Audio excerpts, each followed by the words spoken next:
right, welcome to Lunchtime Topics. Today is Thursday, April 1st, April Fools, but we don't have any jokes today.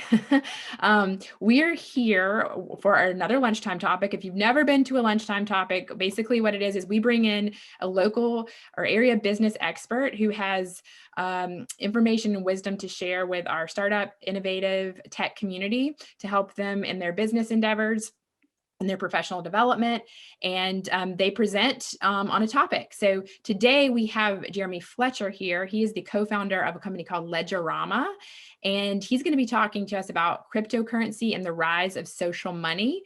A little bit more about Jeremy. He, like I said, he's the co-founder of Ledgerama, but they're working on a product called WallaWallet, which stores like Bitcoin, but it's called hbar. It's a different form of cryptocurrency.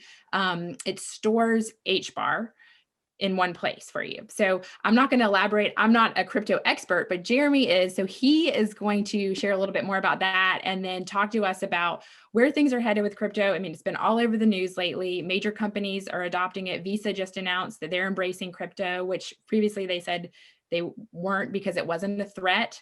So we're excited to learn, and I'm going to turn it over to you, Jeremy. Thank you so much. Sure, no problem.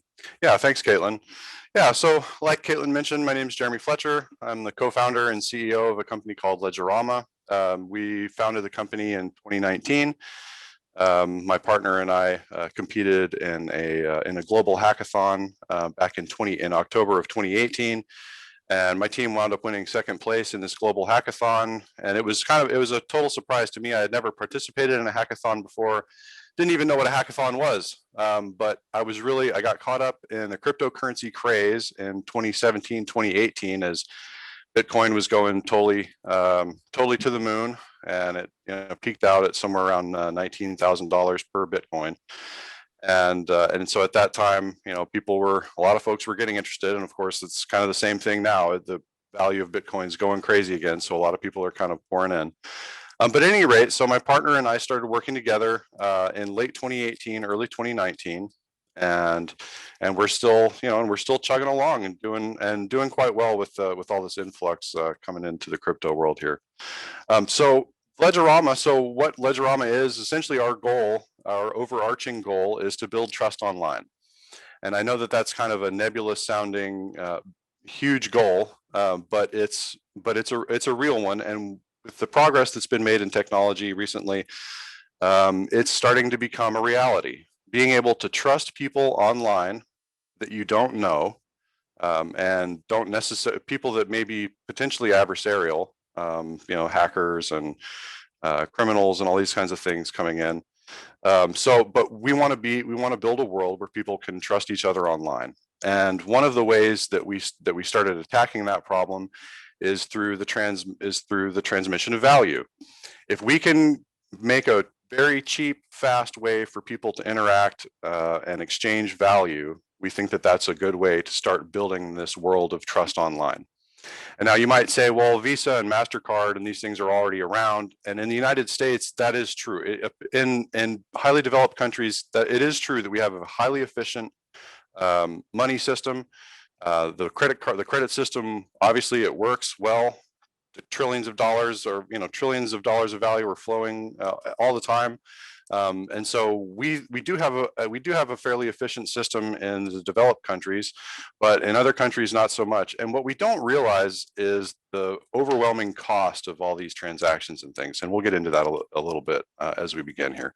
So cryptocurrency and the rise of social money. Why social money? Well, as cryptocurrency evolves, things like loyalty points, what used to be coins, what was just digital tokens, Bitcoin, Litecoin, Ethereum, things like that are essentially just a way of exchanging value. It's evolving and it's becoming a way of exchanging value in other ways. So when I talk about social money is things like loyalty points, reward points. Think of things like if something like Lady Gaga, right? If Lady Gaga wants to have, if she sells a bunch of tickets, right? And each of the tickets has a certain amount of loyalty points, these digital tokens, right? Social money. So when they buy a ticket, they get a little bit of Lady Gaga's social money. They might be called Gagis or Gagas or something like that, her coin, right? And so what that can do for folks is when they have a certain number of these tokens, these social tokens or social money, they're able to get access to additional services or content. Maybe Lady Gaga has her own, has her own exclusive fans only site. And if you've got so many Gaga tokens, you can get access. But social money is going to be absolutely massive. And I think it's going to be, I really think it's going to be taking over in a lot of ways. It's going to be helping local merchants. We all know that local merchants are really suffering right now. So local merchants, artists, influencers, they're all going to be benefiting from the rise of social money because it's a fast, cheap, trustworthy way to exchange value, and it takes out a lot of the middlemen like the big banks. So let's go ahead and get started.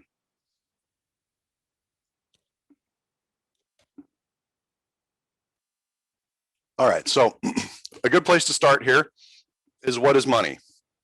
And I'm not going to spend too much time on this because it's not a history course. We're looking into the future here. We don't necessarily want to spend too much time on the past, but money's money in any case, whether it's the history of money or the future of money, money's money. So what is money? Well, money represents your time and freedom. Most importantly, it's both, right? It represents your time and it represents your freedom. The ability to store your value in some kind of token. And one thing that people don't realize is that we're actually in a token economy already. These dollar bills that you see on the right-hand side there, those are just tokens, right? It's a medium of exchange, right? So we can exchange the dollars. You give somebody $100, they give you $100 worth of stuff. So it's a medium of exchange. It's a unit of account. It's got numbers on it. So it's a unit of account. It's portable. The dollars are easily portable. They can stack, they can fold, they can be crumpled up into a little ball and stuck in your kid's pocket, or they're very portable. They're very durable. It's pretty difficult. The dollars are pretty difficult to destroy. They tend to be, they're flame retardant and they're very difficult to rip. They're divisible, so you can divide $100 up into $20, $50, $10, $5, $1, all those kinds of things. It's fungible. Fungible is a word that a lot of folks aren't very familiar with, or maybe not have heard before. Fungible just means it's interchangeable. So the dollar in my pocket is worth the same amount as the dollar in your pocket. We could trade dollars and be able to buy the same thing at the end of us exchanging those $1. It's fungible. And where the dollar is a little bit different is that it should be a store of value. But what we find is that, in fact, the dollar is not a store of value. So it's actually not an ideal form of money. It's got a lot of positive qualities. We love the dollar. We're glad that it's the reserve currency of the world here in the United States. We benefit from that quite greatly. But unfortunately, it's not a store of value. One of the most classic forms of money is gold and silver. So those classically were, and to many people really still are the standard of money, right? We talk about the gold standard. Well, what is the gold standard? Well, the gold standard is exactly that.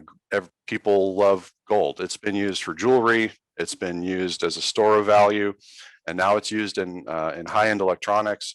It's just something that humanity has kind of always had some kind of passion and love for, this shiny yellow metal. And same thing with silver. So gold and silver are the classic forms of money.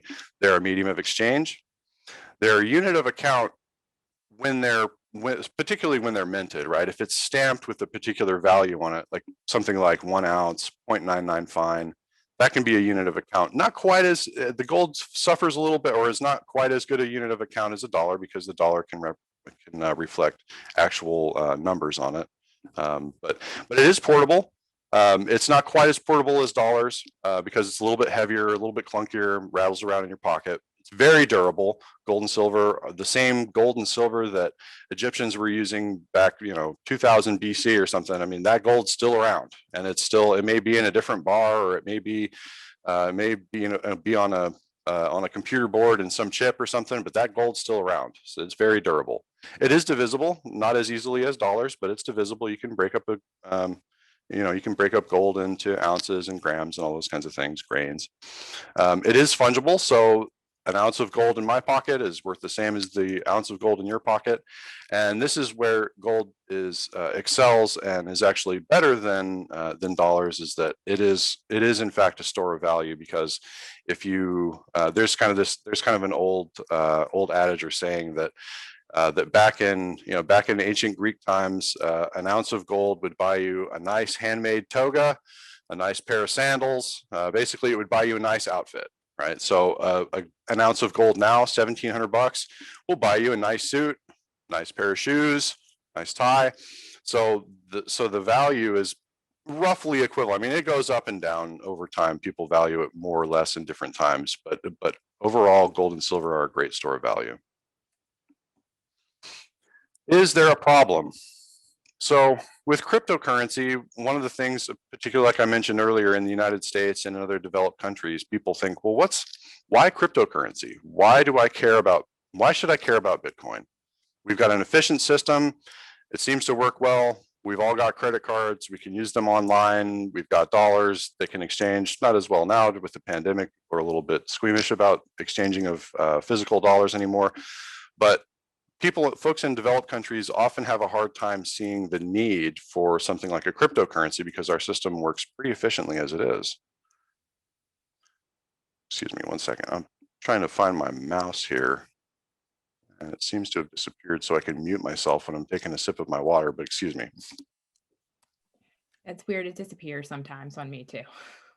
Yeah, I'm not sure. I can't. Yeah, it's gone, and I don't want to interrupt the presentation. But at any rate, okay. So, is there a problem?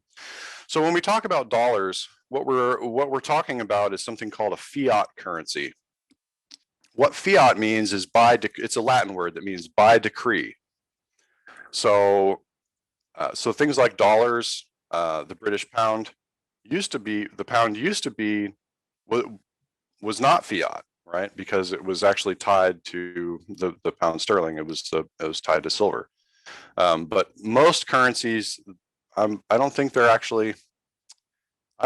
any currencies that are currently tied to gold or silver anymore. The entire world is now on the dollar system. The dollar is the reserve currency of the world, but the dollar is also a fiat currency. And they only have value because the government says they do, and everybody accepts it, right? And so when the government says this is the legal tender, right? If you look on one of the dollars, the little paper flag money, it's got the legal tender, right? And legal tender means that it services debt and it pays taxes. So the government says that you can resolve debts and you can pay your taxes with dollars. And so, of course, that makes it very valuable because people have to pay their taxes and they have to pay off their debts. The problem with that is that governments can print as much money as they want. That is problematic, and we'll talk a little bit about why. Printing money decreases the purchasing power of the dollars you have and siphons the value of the dollars that you're saving and puts it into the government's hands and into the banking system. So this is it's an interesting concept. When you think about it, it makes sense though. We've got this if you think of the dollars that are in the world, we'll keep it to the United States, but the dollars that are in the United States or in the world, there's a certain amount of them. If you pump more dollars in, the pool gets bigger, but the value gets diluted. The reason the value gets diluted is because the value of products and services in an economy are relative, not fixed, but there's a finite amount of value in an economy, the amount of goods and services produced. So that stays fairly constant. It grows, it expands, but slower, right?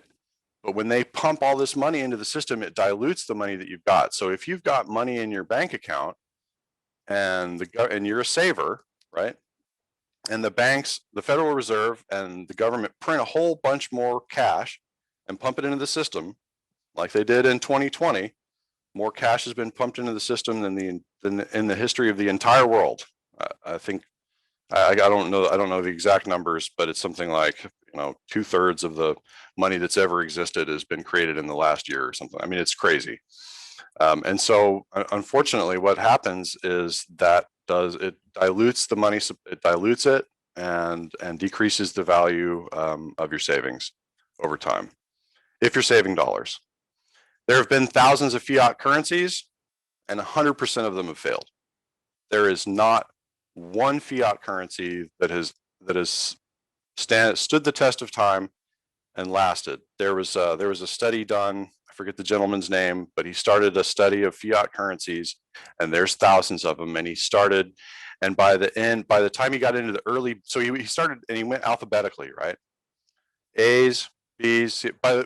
He was into the first little chunk of the B's, 600 fiat currencies, and he was just in the B's. Every single one of them had failed. And it was the same with all the rest of the fiat currencies. They had all essentially eventually went to zero and became completely worthless pieces of paper. So is there a problem? Well, we think that there is a problem. These are some of the images that I think are illustrative of some of the problems in a fairly dramatic way. So on the left here, we've got this is an old picture. This is from, I believe it was 1902, maybe 1905, as late as 1910. The Federal Reserve Act was passed in 1913. And it was spearheaded by a senator by the name of Nelson Aldrich. And so you see at the bottom of there, the Octopus Aldrich plan.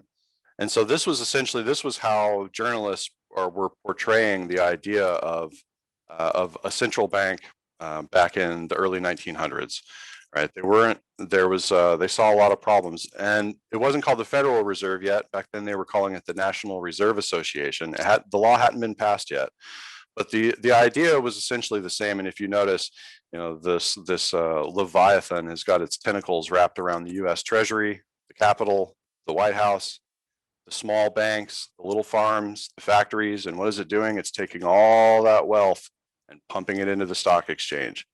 And what's happening now? It's kind of interesting, as they print more and more dollars, and the value of all of us savers out there, as our savings are going down the tubes, all of that value is getting sucked in. Look at what's been happening with the stock exchange. The United States, our GDP was severely reduced in 2020, but yet somehow magically the stock market just keeps rising and rising like magic. It's defying gravity. Well, that's the Aldrich, the Octopus Aldrich plan in action right there. And so what happens to that wealth? Yeah, it gets dispersed to some of the retail investors, but by and large, I think you know where most of that wealth goes to.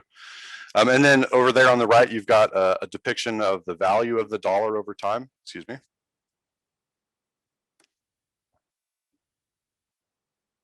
So back in 1913, when the Federal Reserve Act was passed and we inherited our second central bank in the history of the US, there was one before the Federal Reserve back in the 1800s that Andrew Jackson helped to dismantle. But in 1913, the Federal Reserve Act was passed, and you can see there on the left the value of a dollar, where it was, and then over time it slips and slips and slips, and since 1913, the value of a dollar has been reduced by over 95%. And so one of the things that one of the items that I like to mention, or one of the things that I like to talk about that helps to illustrate the devaluation of the dollar is a bottle of whiskey. So back in the early 1900s, 1910 or so, you could buy a high quality bottle of whiskey for $1. A high quality bottle of whiskey in today's cost is around between 40 to 50 bucks. And so that shows you that the value of the dollar has decreased, and it's about 90, at that rate, it's about 98%, but between 95 and 98% reduction in value. Now people say, yeah, but we made more money now than we did in the past. And that's true, but it doesn't, unfortunately, it doesn't match up. And what they call that, the decrease in value of the dollar over time, they call it inflation, the inflation of the money supply, right? We have 2% inflation, target inflation. So essentially that is the decreasing value of the dollar over time. And they say, well, the wages are going up, but it's not keeping up, unfortunately. They're inflating the money supply faster than the wages go up. And one of the statistics, or something that illustrates that, if you go back to the 1900s, and you look at the average cost of a home, along with the whiskey, you look at average cost of a home in the early 1900s, it took an average of 3 years total salary to purchase a home. So let's say the price of a home back in 1910 may have been $9,000 to buy a house. Average salary was $3,000. Took 3 years of salary to be able to purchase a home. Now it's double that, right? So the average cost of a home, I believe, is 180,000, is somewhere around the median cost of home, and the median salary is 30,000. So it takes 6 years of salary to buy a home, whereas in the beginning of the 20th century, in the early 1900s, it would only take 3 years. And so as a result, you see things like there's no such thing as a breadwinner anymore. The idea of a breadwinner has gone away. And so now basically most homes are forced to have 2 people working. And then there on the bottom, that's the Federal Reserve Bank. They're in Washington, D.C., and a little picture of somebody snatching something out of your back pocket there. All right, so that's enough of that stuff. I apologize if that was, I know people are here to learn about cryptocurrency, and so I apologize for the history lesson and the soapbox about the devaluation of the dollar and blah, blah, blah. That may not be what people are interested in necessarily, want to learn about the tech or the crypto or whatever it is, but that sets the stage, right? It sets the stage for what is the problem that we're trying to solve, right? Because it's a big problem. But it's complicated, and people are so accustomed. I mean, people are used to the monetary system, so it's hard to see the forest through the trees sometimes because we're in the middle of it. But at any rate, I feel that the stage has been sufficiently set. I hope. So, what is cryptocurrency? Cryptocurrency is peer-to-peer digital cash. So, when you look at the Bitcoin, so in 2008, there was the infamous Satoshi Nakamoto, who is an anonymous character, and released the Bitcoin white paper right in the wake of the financial crisis of 2008. Here comes this little white paper, this little technical document that starts circulating around in computer science circles, mathematician circles. And the title to the paper was, I believe it was electronic. Oh gosh, now I'm messing it up. But essentially, it's peer-to-peer electronic cash was essentially the title of the Bitcoin white paper. So it's peer-to-peer, which just means that I can exchange money with you or with anybody else directly. I don't have to have an intermediary. I don't have to have a bank monitor the transaction. It's for me to you, and all we need is our phones and the internet to do it, right? So there is something in the middle. Obviously, there's the technology and the internet, the things that we use to communicate. But essentially, the transmission of value with cryptocurrency is from me to you. There's no intermediaries. There's nobody in the middle taking out a little piece, right? That's what the banks do. When I pay with my credit card, there's all kinds of hands in there getting a little piece of that transaction. Visa, the bank, the bank that's paying it, the bank that's receiving it, everybody's taking little fees out of the middle. Whereas in peer-to-peer transactions, there is some fees taken out for the miners. We'll get into that a little bit, but it's considerably less. So crypto is short for cryptography, and that is the math and science of secrets. Right, so cryptography has been around forever. I mean, if you think of Morse code is a form of cryptography, right? If you're listening to Morse code, unless you know Morse code, you have no idea what is being transmitted. And it's similar with cryptocurrencies. So there's a system of keys that are used for signing transactions and things, but essentially it's all encrypted. It's locked, and it's supposed to be secret, right? It's pseudo-anonymous. Excuse me. So there are completely anonymous coins. They're called privacy coins, but Bitcoin and most of the coins are what we call pseudonymous, pseudo-anonymous, so to speak. Pseudonymous, it just sounds weird, but at any rate. So it's not completely anonymous. When you make a Bitcoin transaction, so Bitcoin and most cryptocurrencies have a system of public and private keys. The public key is essentially like your address. When people send Bitcoin, they're sending it to your public address.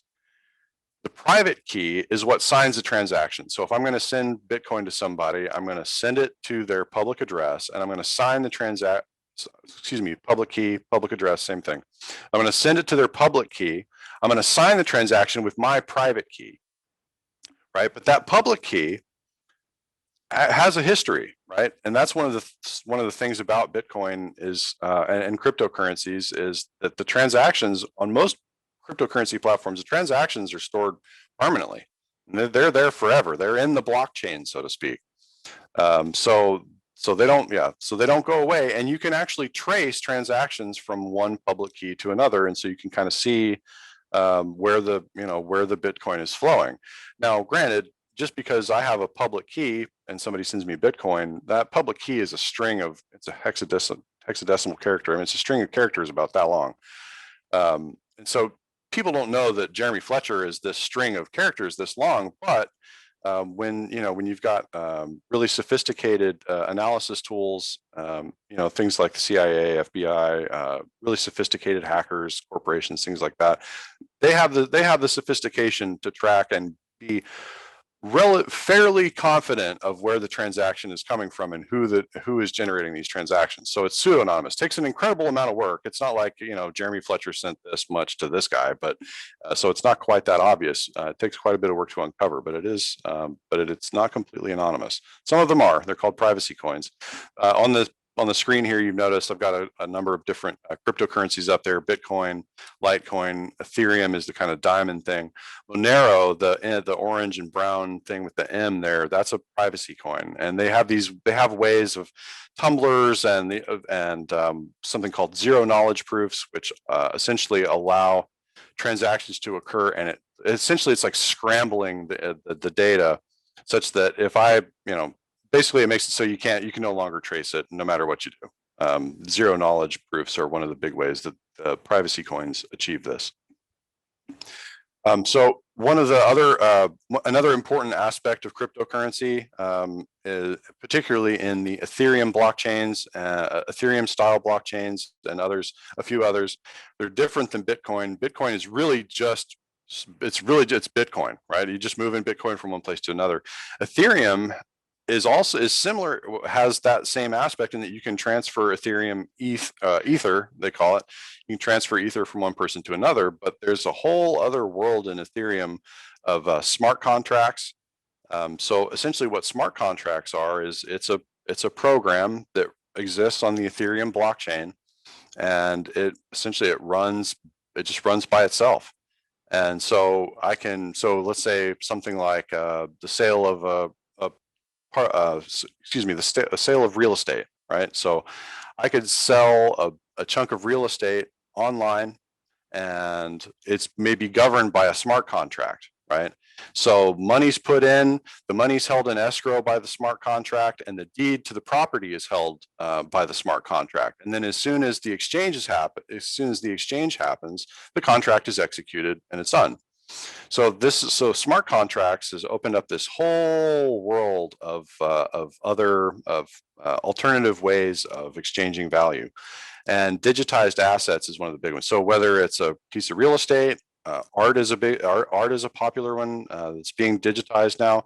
This idea of a digital twin. So I can have a piece of fine art and create a digital twin for it that exists on the blockchain, and that can be traded around without actually having to move the physical object, right? So the Mona Lisa, I'm pretty sure that one's not going to be sold, but something like the Mona Lisa might exist in the museum, but who owns it? Well, it might actually be owned by somebody privately, right? And let's say they want to sell it. Well, they can now, with these smart contracts, they could actually sell an object without ever really interacting with the other person that's selling it. It takes it disintermediates a lot of the other legal contracts and stuff, but it gets pretty complicated. So it's a growing and developing world, but smart contracts are an integral part of the cryptocurrency world. Sorry, Jeremy, can I ask a question? Is that Please. What NFTs are when you refer to art and digital? I just saw that today Exactly. for the first time, and I was like, somebody actually commented on that on something we posted for an artist in Savannah, and I was like, what is an NFT? Right. Yes, exactly. And thanks for asking. By the way, anybody that if any folks have questions, want me to slow down, go over something again, move on and stop, go a little faster, please by all means share it either in chat or you're welcome to speak up too. But yes, NFTs, NFT is a non-fungible token. And so, so when I talked about earlier, I talked about fungible tokens where a dollar is a dollar is a dollar. Same thing as a Bitcoin's a Bitcoin's a Bitcoin. It spins the same no matter what. Well, an NFT is a non-fungible token, which means that it only represents the one thing that it represents. It represents the piece of art, or it represents a Lamborghini, or it represents some real estate. But it's not like that chunk of real estate. It's not like you can well, you might be able to swap it for another piece of real estate, but there's going to be a valuation difference, and it's so that there's so it's not quite that simple. The NFT has its own value, and it can be valued in Bitcoin, or it can be valued in dollars or gold or whatever. But yeah, so the most popular NFT currently are the Cryptokitties. So Cryptokitties are on the Ethereum blockchain. I really should, gosh, I should have included an image of these Cryptokitties. My daughter's really into Cryptokitties. They're these just super cute drawings of cats. They're really kind of goofy, but they're pretty cute. And they have like a digital DNA, these Cryptokitties, right? And so as a result of their digital DNA, they have certain traits.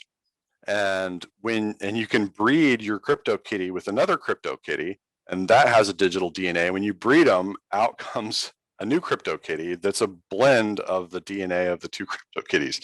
So these non-fungible Cryptokitty tokens, right? So these non-fungible tokens, the Cryptokitties, they have a value, right? I mean, and some of these are going for, we're talking millions of dollars, these Cryptokitties. The Genesis Kitty, which is the supposedly like the best Cryptokitty of all. I don't even know what it's worth anymore. I think it sold for like $10 million 2 years ago or something like that.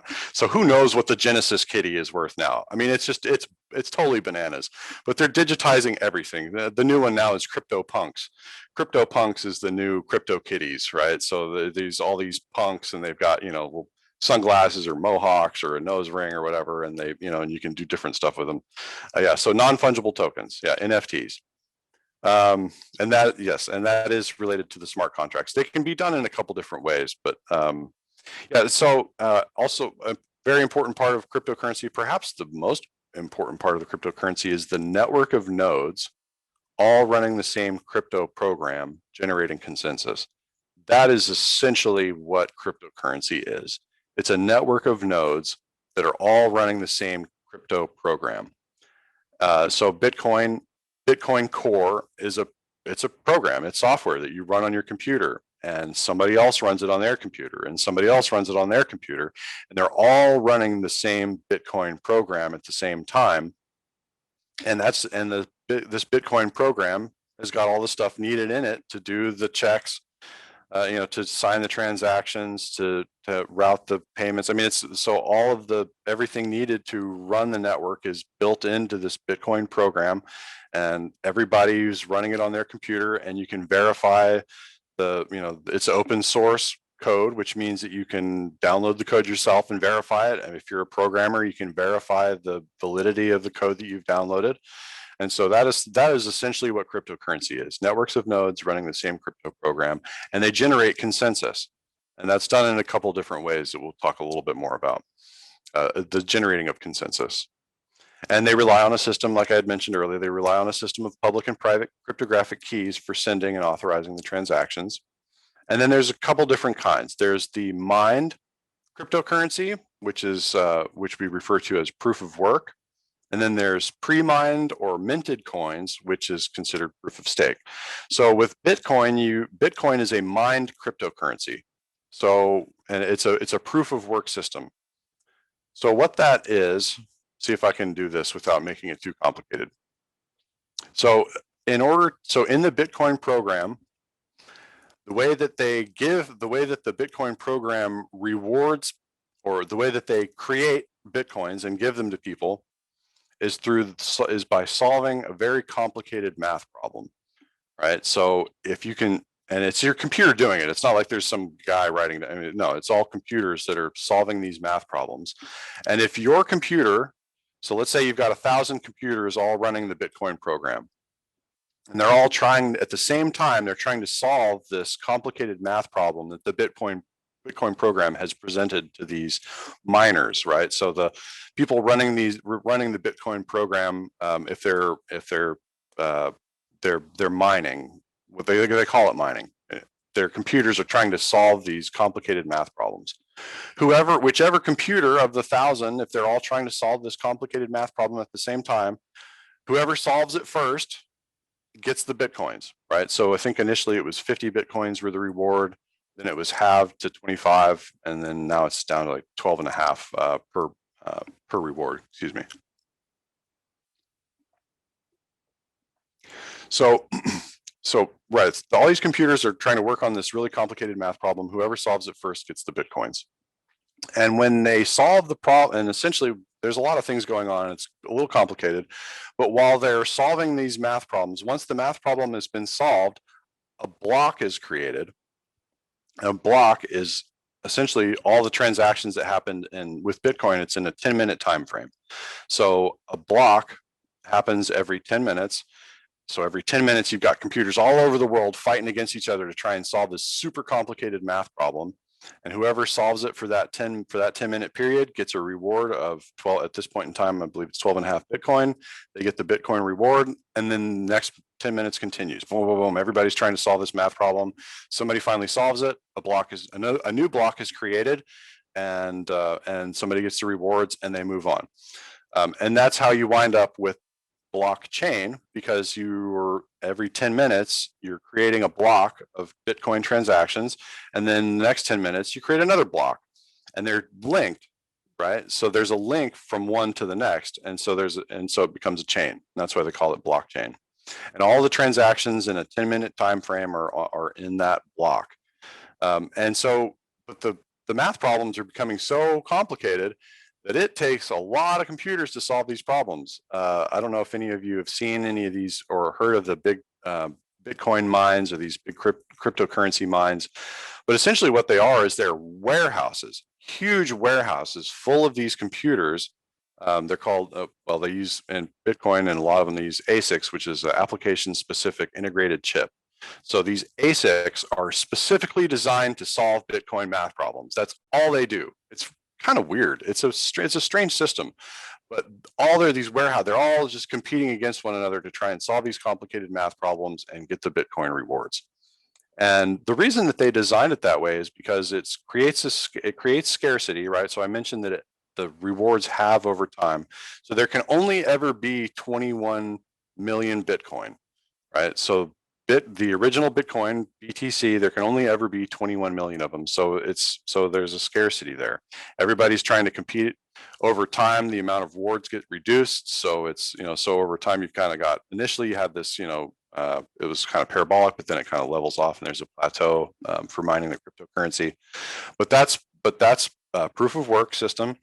And then the proof of stake system is different, where essentially what happens is, instead of people competing against one another to solve these complicated math problems, you've got, oh boy, I'm going to run out of time here. I need to keep moving. Okay, so yeah, obviously I can kind of go on and on about this stuff, but I'm going to need to keep moving. I apologize for that. So I hope I'm not dragging this on and on. I hope it's staying interesting for everybody, but I'm going to need to keep moving here. Or I'll run out of time. Okay, so what gives cryptocurrency its value? That's a big question. People are always wondering, like, what in the world? Who cares about Bitcoin? Why is, why it's worth $60,000 for one Bitcoin right now? What in the world is going on?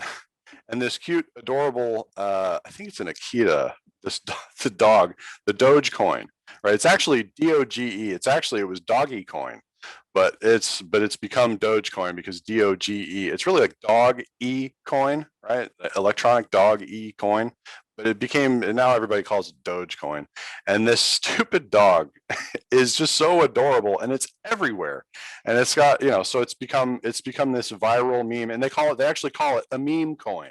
I don't know if people are familiar with what memes are, but they're those little pictures that have some, clever comment on the picture. So essentially, the Doge there, and he's wondering. And on the right there, you see on the right is a graph of Bitcoin's value over time. There you see a couple peaks there on the left. That peak was the peak at the end of 2017, early 2018. And then of course, now you see where it's going. I mean, it's absolutely bananas. But what gives it the value? So the network of nodes and the program. So that in of itself is very valuable. I mean, you've got tens of thousands of people all running this same program all over the world, verifying transactions and transmitting money peer-to-peer. That's valuable. The Visa network, the MasterCard network, the American Express network, that's valuable to be. These payment rails is incredibly valuable.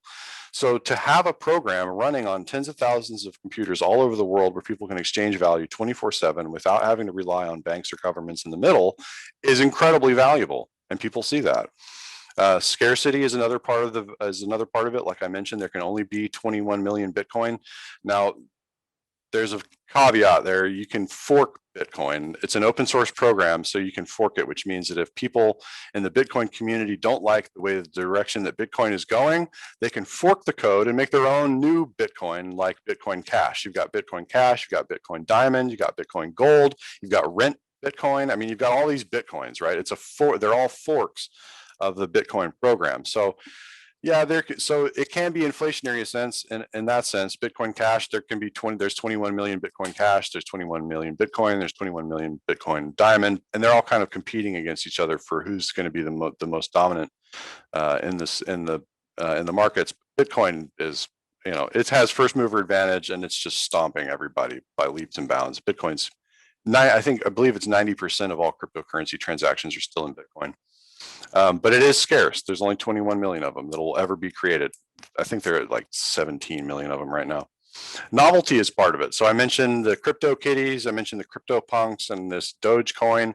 Novelty is a big part of it. Doge recently got a big boost from Elon Musk. Elon Musk tweeted a picture of, so he superimposed his face. He took a picture from the Lion King of the monkey holding the Simba up on the rock, right? I forget, Pride Rock, right? He's holding Simba up.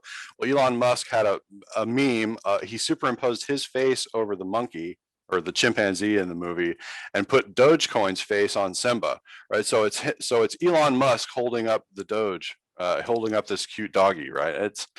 It made it go absolutely bananas. Dogecoin went up in value like banana. Elon Musk he's getting a little heat for that. I mean, it's similar. Elon Musk just does stuff like that. It's just the way he is. But so novelty is a big part of it. Privacy is a big part of it. These privacy coins, or the pseudo-anonymous part of it, is a big part of it. Freedom to transact is huge. The fact that governments and banks cannot freeze your Bitcoin account. So they don't even have an account. They cannot freeze your Bitcoin. If you have a bank account, they can freeze your assets. They can even take it out. I mean, ask anybody that's been had to give money to the IRS. If you don't give it to them, they'll just take it from you. Well, with Bitcoin, you can't really do that. You have the freedom to transact. You have the privacy. You have the private keys. So if they're your keys, it's your coins. They say your keys, your coins, not your keys, not your coins. So the freedom to transact is a big one. Now, of course, that makes governments and regulators real squeamish because obviously there's a list of things that can happen on the Bitcoin network. But one of the things that, the hardcoin Bitcoiners say is that, the governments are afraid that you're going to commit, they say that they're afraid that criminals are going to use it. But what banks and governments are really afraid of is that everybody else is going to use it. So how likely is it that my kids will be using cryptocurrency? Well, America's youth are tired of banks and predatory self-serving practices. This is something that I see over and over again. Particularly millennials are very disenchanted with the current system. After 2008 and the financial crisis and the bailouts, that is really what's getting people. $800 billion bailout. To who? JP Morgan? To all these, it's bananas, right? These CEOs are getting these massive bonuses in the midst of economic crisis, and it's tax dollars. We're bailing out these banks. It's crazy, right? Well, to me, that's my soapbox. I won't go down there. But bailing out the banks has become a big problem to a lot of people. 71% of millennials would rather go to the dentist than listen to what their banks have to say. The dentist! They'd rather go to the dentist than listen to what their banks tell them. 17.2% of millennials use cryptocurrency already.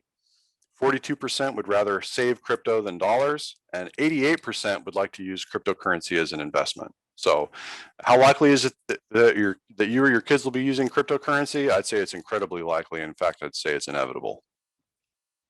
And so how are people using cryptocurrency now? The biggest thing that they're using it for is speculation. I'm not going to deny that. Obviously I'm a huge proponent of cryptocurrency. I think it's going to totally it is turning the financial world on its head. Absolutely. Morgan Stanley is now offering, exposing its clients to Bitcoin. They manage $4 trillion plus in assets. Morgan Stanley is exposing their clients to Bitcoin. So it's not going away, but it is still the primary use for cryptocurrency is speculation. People see this incredible rise in value and they think, man, if I buy now, tomorrow it's going to be worth more. Sweet. So speculation is still a big use. Cross-border remittance is a huge one.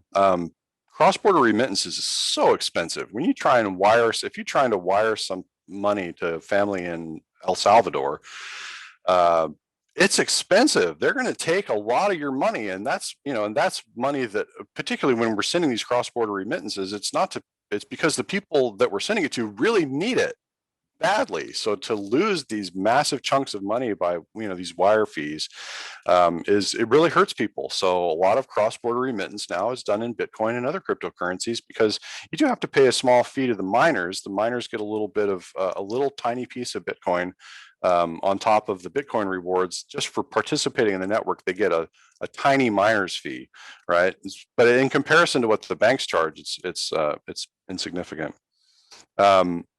Fraud prevention is a big one. So things like supply chain, those are right now with the rise of PPE, the personal protective equipment. That's been a big one with fraud prevention because there's standards that they have to go by when they create this PPE. Well, there's such a huge increase in demand for PPE now that there's a lot of fraud going on. People are selling PPE that doesn't actually meet the standards. So things like fraud prevention are very important. Logistics and supply chain, gaming and gambling. Gambling is huge in Bitcoin, spin the wheel, get some Bitcoin. Those are huge in the Bitcoins and cryptocurrency space. Third-party disintermediation. So third-party disintermediation is essentially because these cryptocurrency platforms create trust, create a system of trust inherently. That means that you don't need a lot of the folks that are in the middle, all these middlemen that are collecting bits and pieces of transactions along the way. The banking system and the financial system is the biggest and most primary example.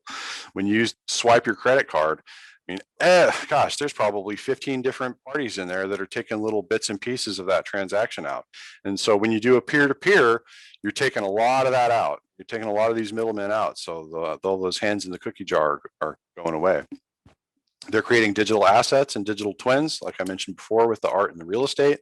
Loyalty points is a big one, like I mentioned with the Gaga tokens, and social money, and many others. So what are the differences amongst cryptocurrencies? I won't spend too much time on this. I kind of went into it already, but there's over 4,000 different cryptocurrencies. There's tons of them. The cost of software development is decreasing. Things like Amazon Web Service, AWS, Google Cloud, all these things are making it cheaper and cheaper for software to be developed all the time. And so as a result, anybody, basically, if you know how to code, you can create cryptocurrency. So people are doing it. And I mean, when you look at some of the ones at the bottom, even the ones that are at the bottom of the list are still, their market cap is, the $38 million market cap for something that's, ranked 2000 or something. I mean, but still 38 million, that's not a small amount of money. So proof of work and proof of stake, those are the mining versus the coins that are what we call pre-mined or minted. So in the proof of stake, these pre-mined coins, when you've got a technology company like Hedera Hashgraph that says, look, we're not going to bother mining. We're going to create the Hedera Hashgraph created 50 billion, minted 50 billion hbar. So when they kicked off the Hedera Hashgraph network, they minted 50 billion Bitcoin, 50 billion hbar, and that's the cryptocurrency that is that essentially runs the Hedera hashgraph network. It was pre-mined, and it's a proof of stake system, which means that instead of people mining and competing with these math problems, essentially I stake my coin. Proof of stake means I stake my coins. So I lend my coins to one of these nodes, and the node uses that to give itself weight in the network, right? So to weight its own, its weight of consensus. Trying to explain this without getting too technical about it. So the proof of work and proof of stake. You got stable coins. Stable coins are essentially coins that are backed by something like the dollar. So the most popular one is Tether. Tether is bound to the value of the dollar. So Tether is has the third largest market cap of all the cryptocurrencies. And essentially what Tether does is it's always worth $1. As Bitcoin is going up, there's a lot of volatility in the crypto markets. As they're going up and down, Tether always stays the same. That's a stable coin. There's altcoins, which are all these others that I mentioned: Monero, Litecoin.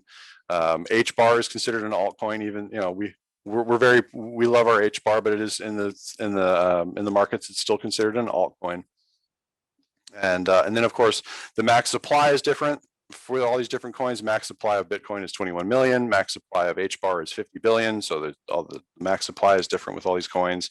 The block rewards, node diversity. So something like Bitcoin that has tens of thousands of nodes all over the world has a very diverse system of nodes, whereas something like at this current point in time, Hedera Hashgraph has only got, I think it's 17 nodes, right? They're all being ran by these massive corporations: Google, IBM, Tata Communications, Boeing, LG Electronics, right? So they're the ones running these nodes. There's only 17 of them though. So it's part of the criticism of Hashgraph is that it's not as decentralized, but we'll get there over time. There's a reason for that I won't get into, but yeah, so node diversity is part of the difference. Market cap, adoption, open source versus proprietary. So some cryptocurrencies are open source, like Bitcoin, where you can download the code base and verify all of it for yourself. And then some of it's proprietary, which like the IBM Hyperledger, I believe. I'm gonna stop myself on that one. I'm not sure if that may be open source actually, but there are proprietary cryptocurrencies. And then speed, security, governance, and composability. Those are all important factors of cryptocurrency, and different ones have different. Some are very fast. Bitcoin's slow. 2-3 transactions, was it per minute? No, per second. 2 to 3 transactions per second. Ethereum's like 13 transactions per second.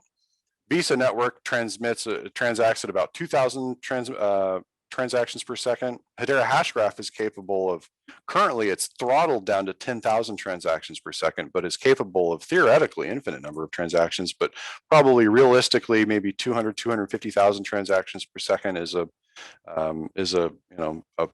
approximate limit. So 2 to 3 transactions per second on Bitcoin versus potentially hundreds of thousands of transactions per second on Hedera Hashgraph. So there's definitely differences there. What does the future hold for cryptocurrency? Is it an economic miracle, or is it an instrument of control?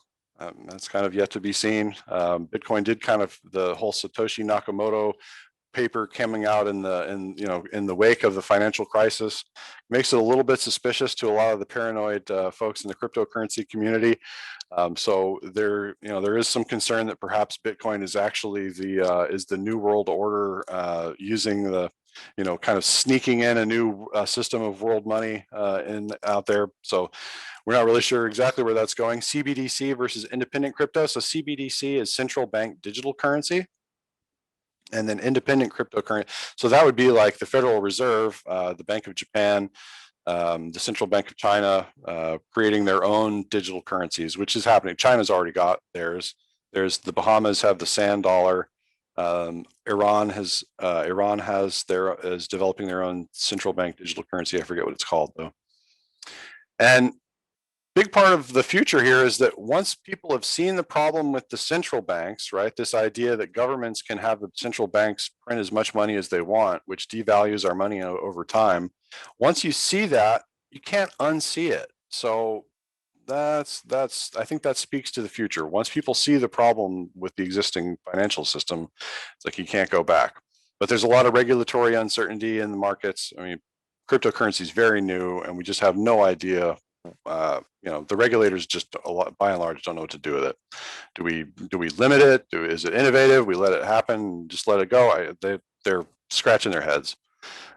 Innovation in finance, logistics, medical data, microeconomies. So something like in Savannah, we could have a Savannah coin. We could have Sava, or we could have something like that, where merchants and artists and influencers all in Savannah are exchanging this Sava token or something, and so you've got your own little microeconomy going on in Savannah. Social money and loyalty rewards that we already talked about. So boy, I'm running out of time here, so I'm going to just kind of breeze through these. What is social money? Merchants, artists, influencers can easily create their own tokens. The technology has gotten to the point where all these folks you can create your own tokens now. You can create a me token. Tokens are programmable money. So in a token, you could program your business address, your phone number, your email, all these things, and hand these tokens out. And then when people are looking at the tokens, it's like a business card, and it's money, it's a coupon, it's all this in one. Along with trade, the tokens can be encoded for information. Artists and influencers can reward their fans with loyalty and points for access to exclusive content. And it can be used by merchants for marketing and as coupons. And how can it help local communities? Well, small local businesses are really suffering right now. The pandemic and e-commerce is causing all kinds of pressure on small businesses, and local merchants, artists, and influencers need word of mouth to attract new customers. Merchant tokens are shared with local influencers, right? So a merchant can mint their own tokens and share them with artists and influencers in the community. Those artists and influencers create value for the communities, and they can exchange these. So they can create their own tokens, exchange them with the merchants give them their tokens, and then everybody's exchanging these tokens around in the community, and it becomes its own microeconomy. And artists and influencers can support preferred local merchants by sharing their tokens with patrons and fans. So if a coffee shop wants to support a particular artist that they really like, and that artist goes and shares those coffee shop tokens with all their patrons and fans, and then suddenly all the patrons and fans are going, oh wow, we like this artist, they like that coffee shop, guess where I'm going to that coffee shop. So as far as keeping up with cryptocurrency news, I recommend, there's a few out there. CoinMarketCap is really I recommend people check out CoinMarketCap. It's got a list of all the coins and their current value. And it's got links to all the different websites. You can check out all the different coins at coinmarketcap.com. That's a big one. CoinDesk is another good source for news. If you're interested in finance, Omkar Godbol is the writer that I really love from CoinDesk. He writes excellent financial and technical analysis. Hedera.com is a fabulous website and got tons and tons of information. I'm really proud. Cooper Coons over at Hedera did an amazing job with that website. Just really proud of that. And I love sending people there because it's so pretty and there's so much information. Hacker Noon has got a bunch of also great. I love Hacker Noon. It's got tons of good articles. And then, of course, there's our websites, WallaWallet.com. We've got our own blog. There's WallaWallet.com, Ledgerama.com. Discord is a popular way for people to keep up with these cryptocurrencies. If you don't use Discord or Telegram, these are both chat apps. I put in this t.me /hashgraph is a great Telegram channel. And then there's Creative Coast, the Hedera meetups here at the Creative Coast in Savannah. And so we want to build go ahead. Next one is Monday at 6 p.m. to 8 p.m. That's right. Yeah. So if you want to keep up with cryptocurrency, Ledgerama, and the microeconomies that are springing up in Savannah and all over the world, please join us every first Monday of the month. CreativeCoast.org, WallaWallet.com, Ledgerama.com, and then my email address is down there, and you can look us up on Twitter, LinkedIn, Facebook, Telegram, Discord, all those kinds of things.